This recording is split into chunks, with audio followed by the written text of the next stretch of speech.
اس لیے میں حاضر آیا۔ تو میرا چیلنج اچھے سے نوٹ کر لو، اگر میرے جانے کے بعد گوونڈی میں بھی کسی کو مناظرے کا شوق چل رہا ہے تو بلا لینا، یہ فقیر حاضر آ جائیں گا۔ اور اگر میرے گھر پہ آنا چاہتے ہو قصر ابو حنیفہ پر تو آ جاؤ، الحمدللہ موسٹ ویلکم فور ٹھکائی، اینی ٹائم، کبھی بھی آؤ۔ عزیزان گرامی، جیسا کہ آپ جانتے ہیں آج کے جلسے کا عنوان افضلیت سیدنا صدیق اکبر ہے، اور آج 22 جمادی الاخری کو حضرت امیر المؤمنین خلیفۃ المسلمین سیدنا صدیق اکبر رضی اللہ تعالی عنہ کا وصال ہوا۔ اسی مناسبت سے آج کی یہ نشست منعقد کی گئی۔ جلسے کا نام یوں بھی رکھ سکتے تھے، فضیلت سیدنا صدیق اکبر، عظمت سیدنا صدیق اکبر وغیرہ وغیرہ، لیکن جیسا کہ ہم دیکھ رہے ہیں کہ ایک فرقہ جو مدینہ طیبہ میں حضرت عثمان غنی رضی اللہ تعالی عنہ کے دور میں یہودیت سے اسلام میں کنورٹ ہوا، اپنی سازشوں سے وہ باز نہیں آیا، بلکہ اس نے صرف لبادہ چینج کر لیا، لباس بدل لیا، اور اس دور سے آج تک اسلام کی جڑیں کاٹنے میں، تخریب کاری کرنے میں مصروف عمل۔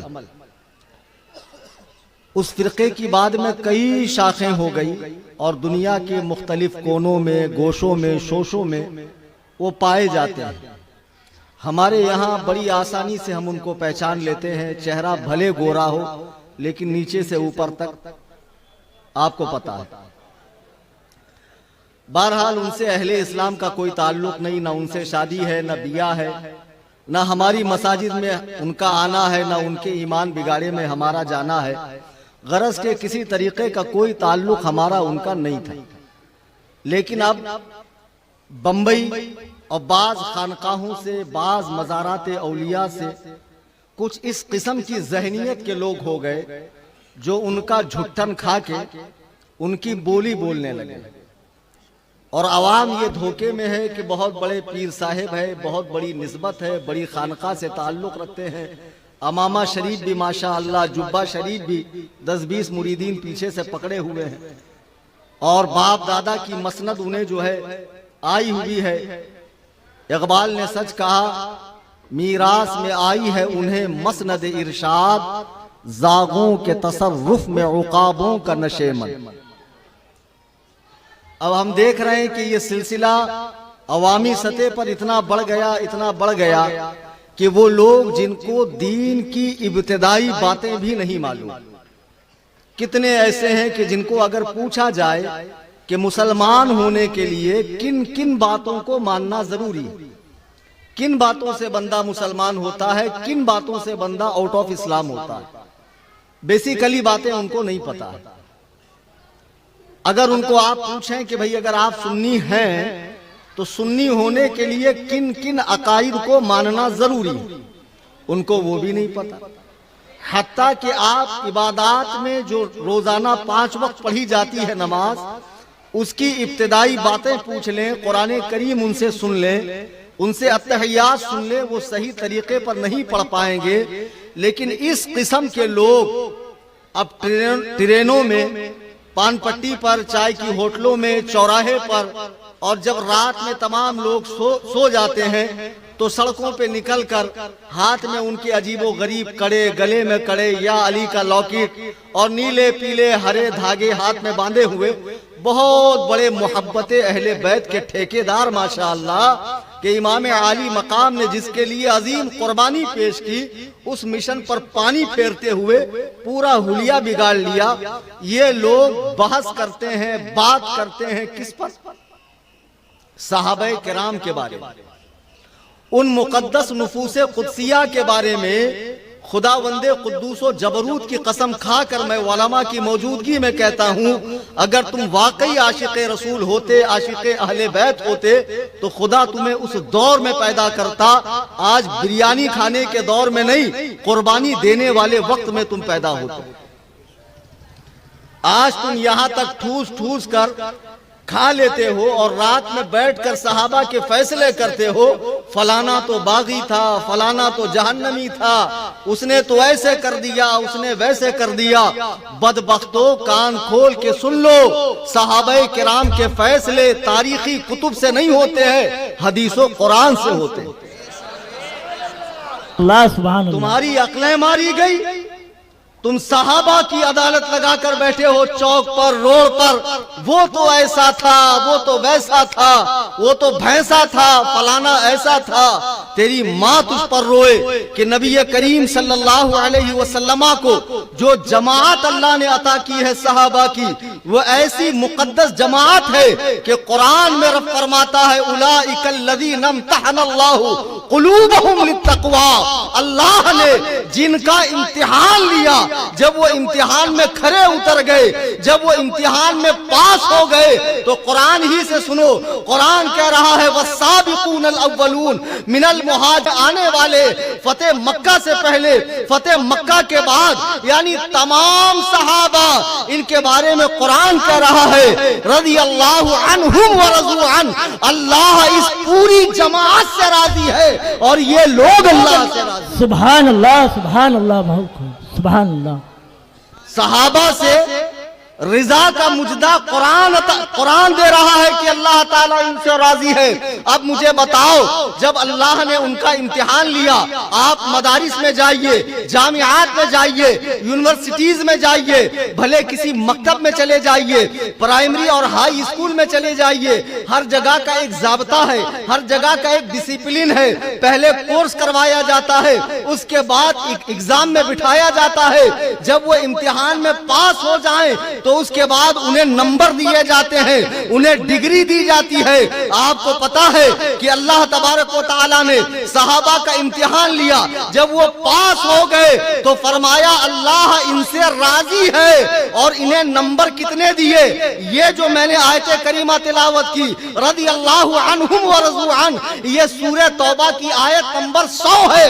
اللہ نے صحابہ کو 100 کے 100 نمبر عطا فرما دی، سبحان اللہ سبحان اللہ۔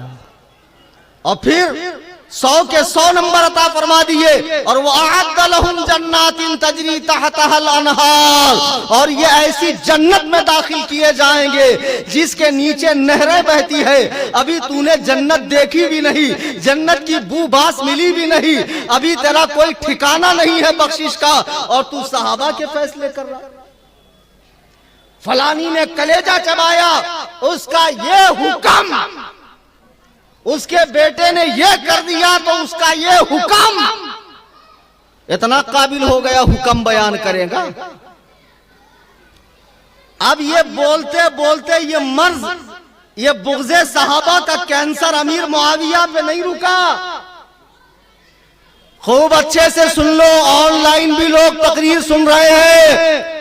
بمبئی میں جتنے کالے پیلے ہرے نیلے اڑیا گڑیا لٹیا چٹیا تامک ٹویاں پی رہے حرام خورو، میرا نام کلیم حنفی ہے، سب ہوں عبید رضوی، میں غوث و رضا کا، آگے سے میرے بھاگتے ہیں شیر ببردی۔ نعرہ تکبیر، نعرہ رسالت، شیر رضا، شیر رضا، نعرہ تکبیر، نعرہ رسالت، سبحان اللہ۔ وہ خانقاہیں جہاں تزکیہ نفس ہوتا تھا، جہاں تصفیہ قلب ہوتا تھا، جہاں قلوب و اذہان کی تذکیر ہوتی تھی، جہاں پر حب خدا اور حب رسول کے جام پلائے جاتے تھے، پڑی ہے سب اجڑی ہوئی خانقاہیں، وہ درویش و سلطان کی امیدگاہیں، فرشتوں کی پڑتی تھی جن پر نگاہیں، وہ کہاں ہے آج؟ کہاں ہے وہ جذب الہی کے پھندے؟ کدھر ہے وہ اللہ کے پاک بندے؟ اب تو خانقاہیں نہیں، خامخواہیں ہو گئی ہے، اور اس میں جو 2-2 ٹن کے اور 10-10 ٹن کے پیر صاحبان بیٹھے ہیں، لوگوں کی جیبوں پہ نظر رکھنے والے اور مستی کے ساتھ قوالی فرمانے والے، اور عورتوں کے ساتھ بھی بھانگڑا ڈالتے پیر صاحب، اور فرماتے پیر سے کیا پردہ، ساری جو مستی ہے وہ پیر لے لے اور جتنی سختی ہے وہ مولوی لے لے۔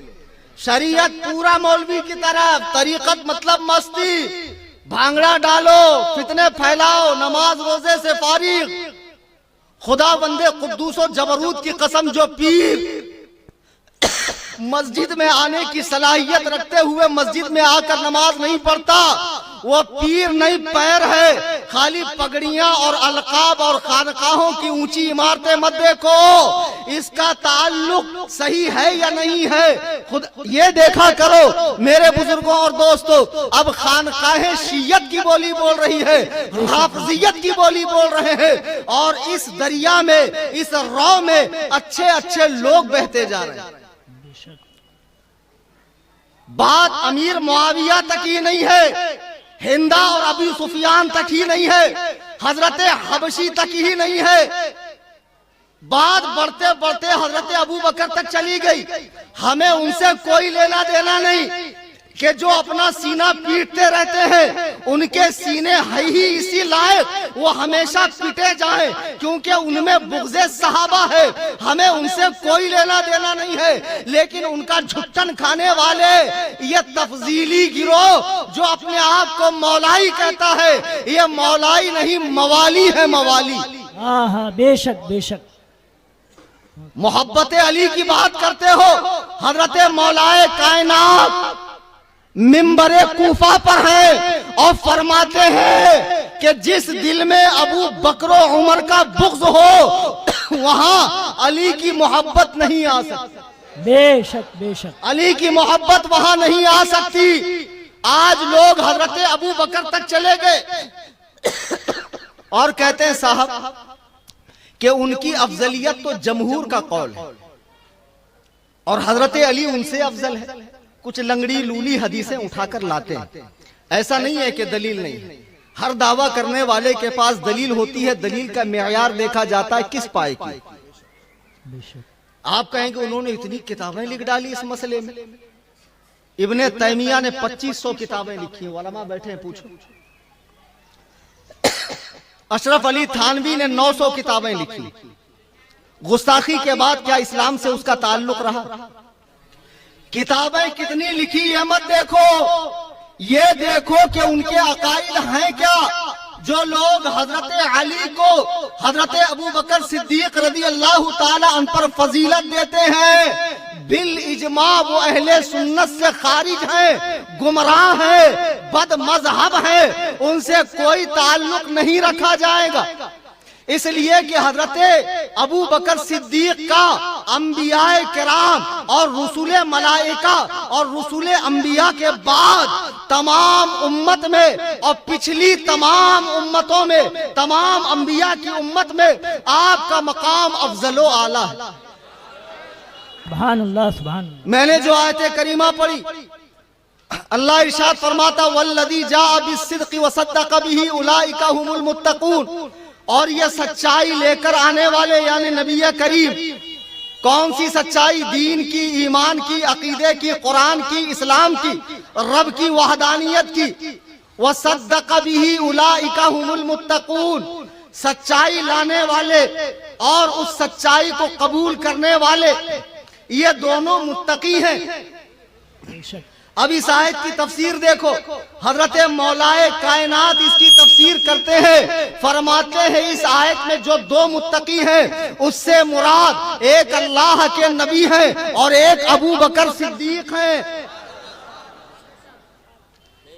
اگر یہی قرآن پڑھتے ہو، اگر 40 پارے والا پڑھتے ہو تو مجھے نہیں پتا اس میں کیا غلاظت بری ہے، لیکن جو جبریل کے ذریعے سے سینہ مصطفیٰ پر نازل ہوا اور قرنن بعد قرنن نسلن بعد نسلن جس کی تدوین ہوئی، جسے جمع کیا گیا، جس کے حروف اور الفاظ کی حفاظت کی گئی، اس قرآن میں رب فرما رہا ہے کہ حضرت ابو بکر صدیق جو نبی کی سچائی پر سب سے پہلے ایمان لانے والے ہیں، وہ صدیق، وہ متقی ہیں، پرہیزگار ہیں۔ اور ایک جگہ قرآن میں فرمایا وَسَيُجَنَّبُهَا الْأَتْقَى، کہ جہنم سے دور رکھا جائے گا سب سے بڑا متقی۔ کچھ پلے پڑی یا پھر پیر صاحبوں کے قصے سناؤں، کیونکہ بمبئی میں پیر صاحب بہت بھر گئے۔ ایک پتھر اٹھاؤ، ایک مرشد نکلیں گے، ایک حضرت نکلیں گے، ایک پیرا نکلیں گے، ایک قلندر نکلیں گے۔ یہ قلندر نہیں، یہ کل اندر۔ یہ بہت بڑا حرام خور ہے، یہ تم کو جو ہے کرامات کا چگا پہنا کر گمراہ کر دے گا۔ قرآن کہہ رہا ویسا یجنبھا الاتقی، جہنم سے دور رکھا جائے گا سب سے بڑا متقی۔ یہ کس کے بارے میں آیت اتری؟ آپ تفسیر اٹھا کر دیکھ لیں، جلالین اٹھا کر دیکھ لیں، ساوی اٹھا کر دیکھ لیں، مدارس اسلامیہ میں پڑھائی جانے والی تفاسیر اٹھا کر دیکھ لیں کہ جب حضرت ابوبکر صدیق نے حضرت بلال کو خریدا اور خرید کر آزاد کیا، ان کے آقا امیہ بن خلف جو بڑا نالائق قسم کا آدمی تھا، اس سے خرید کے آزاد کیا، تو آپ کے والد ابو قحافہ نے کہا کیا ضرورت تھی اتنا مال خرچ کرنے کی؟ ایک کالے کلوٹے غلام کے لیے اتنا مال خرچ کرنے کی کیا ضرورت تھی جو کوئی عالی نسب بھی نہیں ہے؟ جب حضرت ابو قحافہ نے یہ بات کہی تو قرآن کہہ رہا وَإِسَ يُجَنَّبُهَا الْأَتْقَى کہ جہنم سے دور رکھا جائے گا سب سے بڑا متقی، جس نے اپنا مال راہ خدا میں خرچ کیا ہے تاکہ وہ مال پاک ہو جائے۔ مجھے بتاؤ، جب قرآن کہہ رہا ہے کہ صدیق اکبر کو جہنم کی آگ نہیں چھوئے گی، پھر جن کے مذہب کے بانی ملا باقر مجلسی نے اپنی کتاب میں یہ لکھا ہے کہ جہنم کے 10 دروازے ہیں، ایک دروازے سے فرعون، ایک سے نمرود، ایک سے شداد، ایک سے حامان، ایک سے قارون اور ایک سے معاذ اللہ ابو بکر و عمر جائیں گے۔ تمہاری مائیں تم پر روئے، او بدبختو، ابو بکر و عمر کے بارے میں جہنم کا تصور کرنے والوں، تمہاری نسلیں جہنم میں جل جائیں گی۔ اللہ نے قرآن میں صاف فرما دیا وَسَيُجَنَّبُهَا الْأَتْقَى کہ جہنم سے دور رکھا جائے گا سب سے بڑا متقی۔ اللہ کون ہے سب سے بڑا متقی؟ حضرت ابوبکر صدیق رضی اللہ تعالی۔ قرآن انہیں متقی کہہ رہا ہے، ان اکرمکم عند اللہ اتقاکم، اللہ کے نزدیک لائق احترام، عزت والا، فضل والا، شرف والا وہی ہے جس کے پاس تقوی زیادہ ہو۔ قرآن نے ابوبکر کو سب سے بڑا متقی بھی کہا۔ قرآن نے حضرت ابوبکر صدیق کے بارے میں فرمایا کہ اللہ انہیں سب سے زیادہ پسند فرماتا ہے۔ اور کیوں نہ پسند فرمائے کہ جب میرے مصطفیٰ رات کی تاریکی میں مکے کو چھوڑ کر مدینے کو مسکن بنانے کے لیے جا رہے ہیں تو ساتھ میں کون ہے؟ ابوبکر صدیق۔ واقعہ آپ سب سن چکے ہیں کہ ایک غار میں ٹھہرنے کا پلان ہوا کہ یہاں رات گزاریں گے۔